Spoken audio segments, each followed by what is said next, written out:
xaalada Soomaaliya qaraarkan ayaa ka hadlaya mowqifka dhexdhexaadnimo ee Soomaaliya ka istaagtay xiisadda qaliishka iyo saameynta ka dhalatay.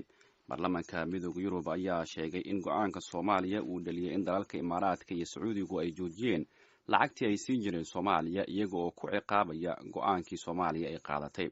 Baarlamaanka ayaa dhinaca kalena dowladda Imaaraadka ku booriyay inay joojiso falal xasilooni darro ka abuuri kara Soomaaliya, sidoo kalena ay ixtiraamaan madax bannaanida dhuleed iyo qarannimada Soomaaliya. Nuur Xasan Buqaari oo suudiyaha igula sugan ayaa warbixintan inoo haya. mahadsanid axmed.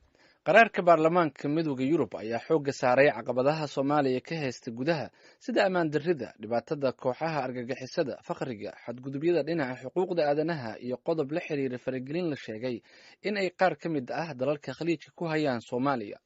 midowda yurub waxa uu walaac ka muujiyay danaha dalal cayiman oo ajnabi ah, kuwaasoo buu yidhi sii calwinaya xasaradaha siyaasadeed ee dalka. dalalkaasi ayuu midowda yurub ku sheegay Sacuudiga iyo Imaaraadka Carabta oo dhinac ah iyo dowladda Qatar oo dhinac kale ah. qaraarka ayaa lagu sheegay in dalalka Sacuudiga iyo Imaaraadka iyaga oo adeegsanaya dhaqaale ay isku dayayaan inay dowladda federaalka Soomaaliya ka weeciyaan go'aankeedii dhexdhexaadnimada khilaafka dalalka khaliijka. midowda yurub ayaa ugu baaqay dowladda isutaga Imaaraadka Carabta inay si dhaqso ah ay u joojiso dhammaan ficilada ay ku wiiqayso Soomaaliya, isla markaana ay xushmayso madax bannaanida iyo sharafta dhuleed ee Soomaaliya. qaraarka ka soo baxay baarlamaanka Yurub ayaa cambaareeya dhammaan weerarada iyo ficilada argagixiso ee ka dhanka ah shacabka Soomaaliyeed, kuwaas oo ay diyaariyeen kooxda Al-Shabaab iyo kooxaha kale ee argagixisada. waxaana qaraarka uu adkeeyey in aysan jiri karin sabab sharci ah oo ay Soomaaliya ugu jiri karaan dhaqdhaqaaqyo argagixisanimo.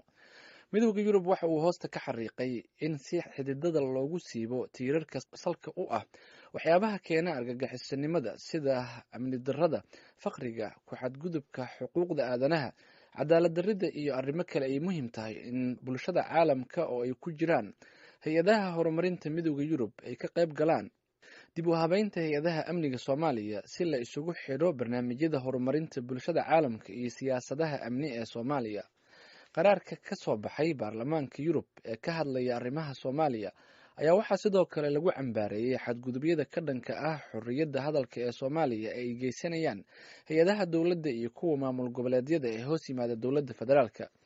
bayaanka ayaa lagu sheegay in midowda yurub uu ka walaacsan yahay tacadiyo isugu jira xarig lagula kaco siyaasiyiinta mucaaridka ah, kooxaha ololeeyaasha madaniga ah, xarigga saxafiyiinta iyo handadaad loo geysto ururada bulshada rayidka ah.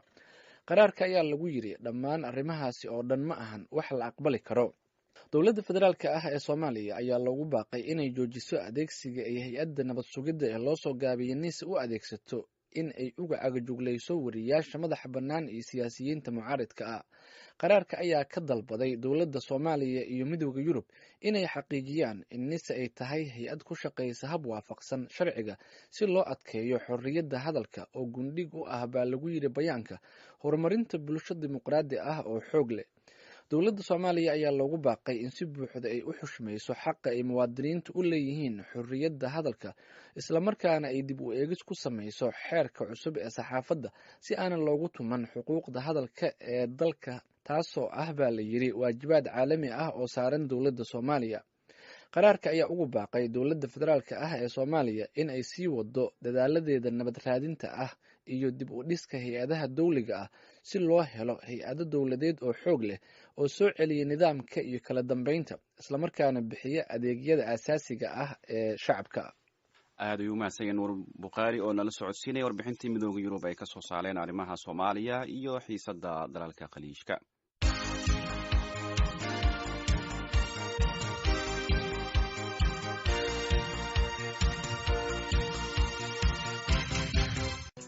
baarlamaanka